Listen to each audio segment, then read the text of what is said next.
Muito bem, pessoal. Olha, são 20 horas e 3 minutos. Eu gostaria de agradecer a presença de vocês mais uma vez. A última live do mês é a live que a gente chama de Live Livre. E aí, Carla, tia... E aí, Carlinha? Como é que vai? Tudo bem com você? Obrigado pela sua presença, tá? Obrigado por estar conosco. Então, hoje nós vamos conversar, tá bom? É Live Livre. Quem tiver alguma dúvida, pergunta, comentário, vai enviando para mim. Eu vou aproveitando, já vou respondendo algumas perguntas aqui da nossa audiência que me enviaram previamente. E a primeira pergunta é o seguinte: doutor, quando é que eu devo operar o calásio? Nós já batemos um papo sobre calásio, não é isso, gente? Lembra que eu já falei para vocês que a nossa pálpebra... E aí, Julie, como é que vai? Tudo bem com você? A pálpebra... Melissa, boa noite. Tudo bem com você, Melissa? Tem vários tipos de glândulas. E essas glândulas, elas vão produzir secreções que vão formar o filme lacrimal. E vão manter principalmente a proteção da superfície ocular.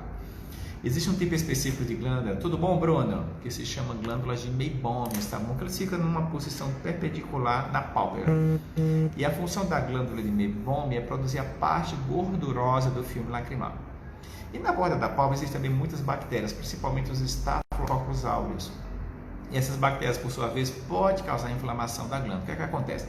A glândula continua produzindo secreção, só que a boquinha da glândula fica obstruída, então não tem por onde a secreção se eliminar. O que acontece? A glândula incha. E aí, Valfredo, tudo bem com você, amiga? Aí no início fica aquela bolinha.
incomum vocês verem, fica vermelho, inchado, quando a gente toca sente um calor um pouquinho mais aumentado, a temperatura local.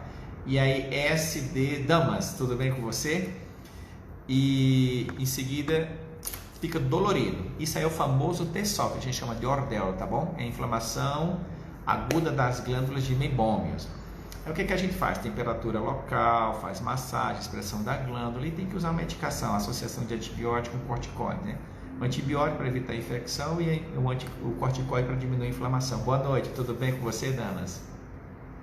Só que numa fase mais avançada do T-sol, o que acontece? Então, o organismo também tenta lançar mão de mecanismo para tentar se proteger da inflamação aguda, né? Então, a glândula ela vai diminuindo, a bolinha vai diminuindo de tamanho, vai diminuindo a vermelhidão, vai diminuindo a dor e fica um carocinho. Esse carocinho a gente chama de calásio. Então, a calásio é a inflamação granulomatosa crônica das glândulas de meibômio. Geralmente é um processo secundário à inflamação inicial da glândula de meibômio, que é o famoso T-sol ordel. E aí a Gil está perguntando o seguinte: doutor, quando é que eu devo operar o calásio? Oi, Adélia, como é que vai? Tudo bem com você? Obrigado pela sua presença aí. Ei, Brunão, tudo bem, jovem? Obrigado, viu? Quando é que a gente deve operar o calásio? Geralmente a gente opera quando existe basicamente dois comprometimentos, anatômico e consequentemente funcional. E geralmente também pela questão estética. A gente deve levar em consideração também a questão estética, mas não como primeira demanda, tá? Então você perceber que aquele caroço está aumentado de tamanho, você então já fez a compressinha, já fez massagem, você já tentou drenar a glândula, fez uso de antibiótico, corticoide, e as coisas realmente não melhoraram, e a estética juntamente com a anatomia, a função da pálpebra está comprometida, então o que é que a gente tem que fazer? Tem que drenar, tem que fazer cirurgia, tá bom? Então, boa noite, tudo bem, Adélia? Você tem que esperar tratar inicialmente a questão clínica do T-sol, tá bom? Faz o tratamento convencional, compressinha, massagem, expressão da glândula, antibiótico, corticoide e acompanha.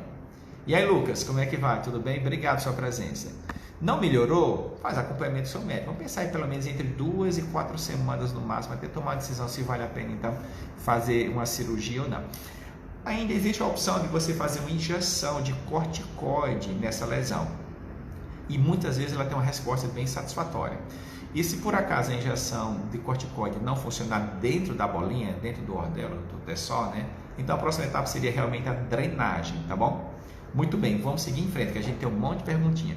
E se você tiver dúvida, perguntas, comentários, não esqueça de enviar pra gente, tá bom? Olha só, a Anne está perguntando o seguinte, é a Anne Evelyn. Quanto tempo leva para sair a mancha de sangue do olho, o hiposfagma? Gente, já repararam que existem alguns pacientes, nossa doutor, estava tudo bem, de repente eu percebi que meu olho ficou vermelho. Mas não é aquele vermelhão, gente, por exemplo, de uma conjuntivite, porque além do vermelho, o olho coça, queima, arde, dói, lacrimeja e fica com secreção. É o vermelho que fica no olho. Existe um fenômeno que a gente chama de fenômeno de Valsalva. Um exemplo típico, tá? Quando a gente se depara com um jogador de tênis, ele faz... repararam como ele coloca força? E aí, Mário, boa noite, como é que vai? Tudo bem? Ele precisa imprimir muita força, faz... Quando ele faz esse movimento, cria-se então uma onda mecânica que é gerada aqui nessa região, vai para o tórax, do tórax vai para o crânio, do crânio vai para a órbita, e aí os vasos da conjuntiva, eles são bem sensíveis e friados. O que acontece? Eles não suportam a propagação da onda mecânica. Você imprime muita força, contrai a musculatura abdominal, contrai a musculatura torácica, e aí a onda mecânica gerada pela contratura da musculatura vai se propagando. Tudo bem, Vitor? Boa noite, jovem. E quando ela se propaga a ponto de atingir os vasos superficiais da conjuntiva, como eles são fininhos e infriáveis, o que acontece? Eles estouram. Aí vem o que? A hemorragia subconjuntival ou hiposfagma. Não precisa se preocupar, tá bom, gente? A maioria dos casos é exatamente o fenômeno de Valsalva, a principal causa. Existem causas internas também, distúrbios de coagulação, às vezes pressão alta, diabetes também pode causar. Se você tem várias vezes esses vermelhões no olho e você não consegue identificar o fenômeno de Valsalva, tudo bem, Karina? Como é que vai? Tudo bem? Aí sim, você tem que fazer uma investigação de preferência com o clínico inicialmente, para tentar identificar se existe alguma condição orgânica, sistêmica, que está causando esses vermelhidões. São aquelas manchinhas vermelhas que acontecem, tá bom? Então, em geral, o fenômeno de Valsalva, em média, no máximo 2 semanas aparece. O que é que a gente precisa fazer? manter a calma. Claro, é interessante passar em consulta oftalmológica para fazer um exame de rotina e avaliar detalhadamente o que está acontecendo, se é esse vermelhão que eu estou falando para vocês ou se tem alguma outra causa, tá? E aí você vai pingar a gotinha de colírio lubrificante, o mais importante. Juro, mano. E aí, Juro, como é que vai? Tudo bem, amigo? Boa noite. Obrigado pela sua presença. E aí pinga a gotinha de colírio lubrificante e faz compressinha gelada. Qual é a ideia da compressinha, gente? É fechar os vasos para diminuir o sangramento. E aquilo que já saiu do vaso e sangrou vai ser absorvido pelo próprio organismo. Tranquilo? Ó, vão enviando as perguntas de vocês, tá? Que o tempo não para. Já se foram 10 minutinhos. A Amy Laú está dizendo o seguinte: doutor, quais são as causas da catarata precoce? Então, também trouxemos a doutora Raquel Gomes, excelente, a gente vai trazê-la novamente em breve, que falou conosco. Também trouxemos o doutor André Berg, excelente cirurgião de catarata. Nós discutimos bastante sobre a questão da catarata, né? Só vamos relembrar para vocês mais uma vez o que é catarata. Tem algumas pessoas que de repente não participaram das lives anteriores e não sabem exatamente, né? Então é assim, ó, pessoal. Dentro do olho, todos nós temos uma lente natural chamada cristalina, tá bom? Ela recebe esse nome porque ela é transparente. E a função do cristalino é fazer com que os raios cheguem no fundo do olho. Quando o cristalino vai perdendo a transparência e ficando opaco, isso se chama de catarata. Então, catarata é a perda da transparência do cristalino, tá bom? A principal causa de catarata é o envelhecimento natural do corpo. O cristalino ele é formado basicamente de água, eletrólitos, açúcar e proteína. Com o envelhecimento natural, vai se perdendo o equilíbrio entre os constituintes químicos do cristalino. Então, ele vai ficando opaco. Se fica opaco, pessoal, então a luz não consegue chegar lá no fundo, não é isso? O que é que acontece? A visão fica embaçada. É muito comum por volta dos 60 anos de idade, tá bom? E o paciente diz basicamente o seguinte: doutor, minha visão está muito nebulosa, é como se fosse uma nuvem branca que eu estou vendo na frente do meu olho, tá? Então, as cataratas precoces, inclusive semana passada a gente atendeu alguns pacientes que viram com essa história. O paciente tinha 50 anos de idade. 50 anos de idade é jovem para ter catarata, não é muito comum não, tá?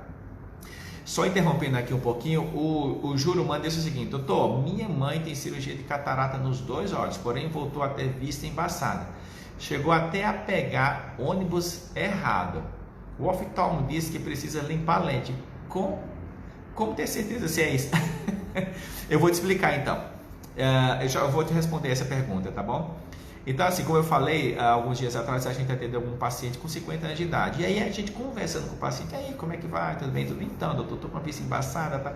A gente faz o exame oftalmológico e se depara com a catarata. A gente diz: nossa, mas você é jovem para ter catarata. Tudo bom, Marcos? Obrigado pela sua presença, tá bom?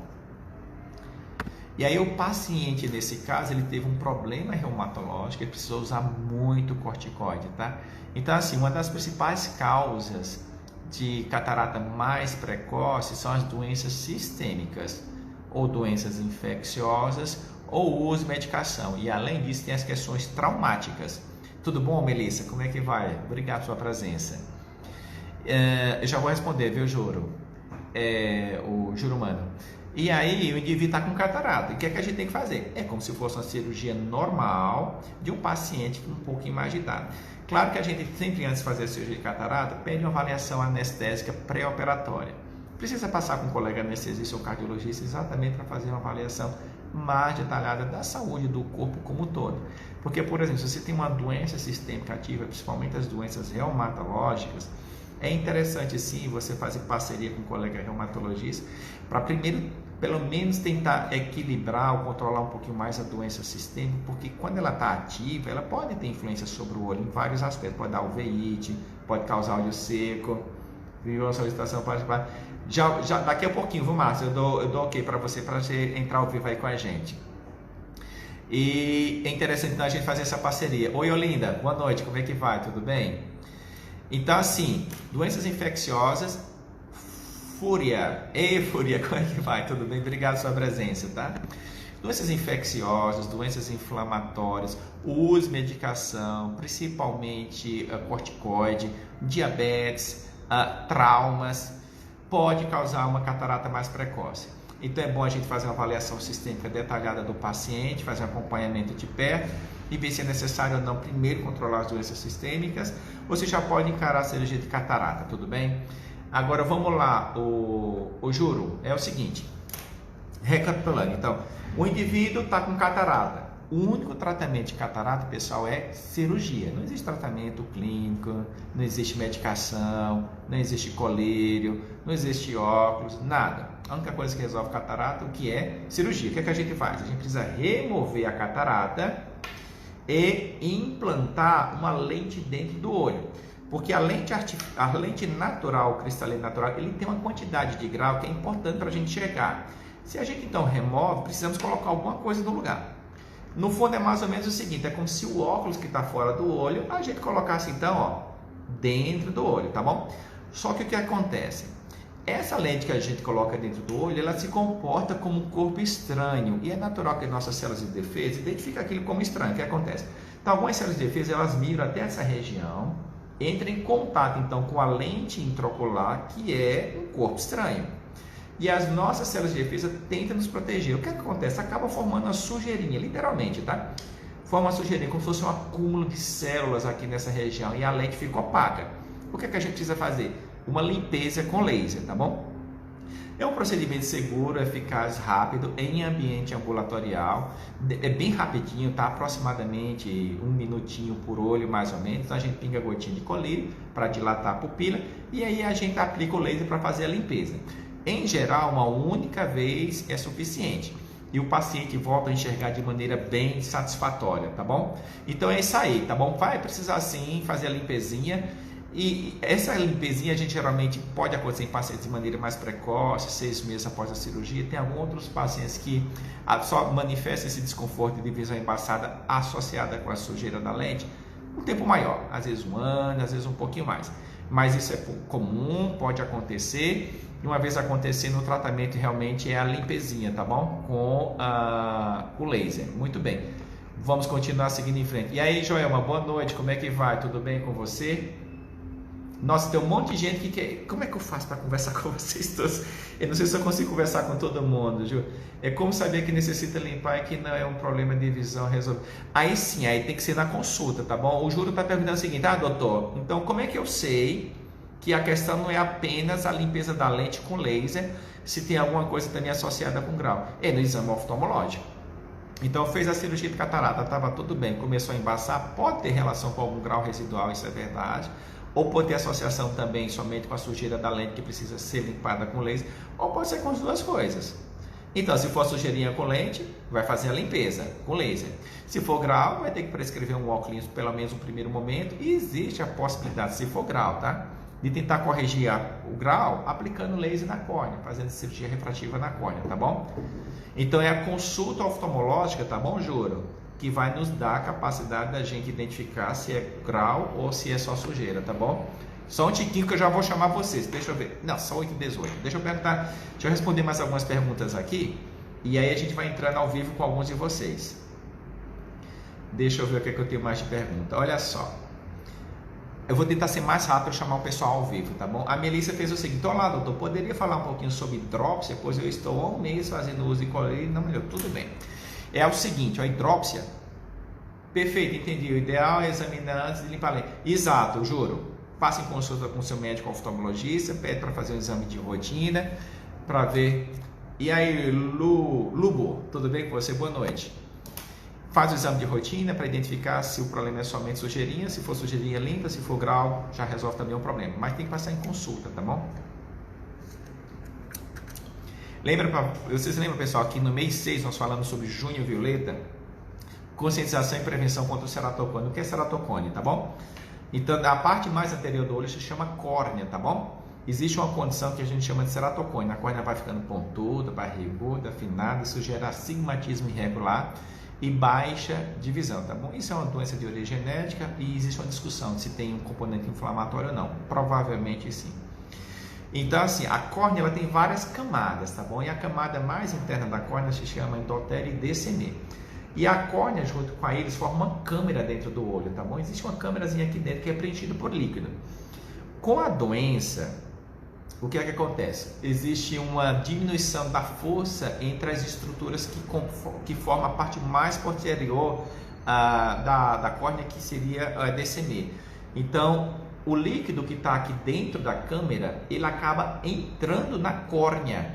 por causa dessa fragilidade na DCM. E à medida que ele vai entrando, ele vai se espalhando por toda a córnea, tá bom? E aí, Angélica, boa noite, tudo bem com você? Obrigado pela sua presença. À medida que ele se espalha, o que acontece? Lembra, pessoal, que córnea e cristalino precisam ser transparentes para permitir a passagem da luz. Então, com a presença desse líquido na córnea, a córnea simplesmente perde a transparência e aí fica opaco. O que o paciente diz? Doutor, estou com minha vista embaçada, não estou conseguindo enxergar direito, e alguns se queixam de dor. Na maioria das vezes, o tratamento é clínico. O que a gente precisa usar? Às vezes, corticoide para diminuir a inflamação, um remédio para diminuir a produção do humor aquoso, esse líquido fica na câmera. Às vezes, precisa usar... Oi, Dayana, boa noite, como é que vai? Tudo bem? Tentar desinchar a córnea, a gente chama de hiperosmótico, tá bom? Porque a córnea está inchada, o líquido saiu da câmara, atravessou a córnea por causa da ruptura na DCM. E aí, Vuco, tudo bom? E aí ficou inchado. Então, assim, remédio para desinchar, remédio para evitar infecção, remédio para diminuir inflamação. Em geral, esse problema ele se resolve espontaneamente do ponto de vista clínico, de uns 2, 3 meses até 4 meses. Se por acaso não resolver, tendo feito todo o tratamento clínico adequado, as próximas etapas seria realmente cirurgia, tá bom? Provavelmente um transplante de córnea. Mas, em geral, o tratamento clínico costuma ser suficiente para a gente controlar a hidrópsia. Tudo bem? Vamos seguir em frente.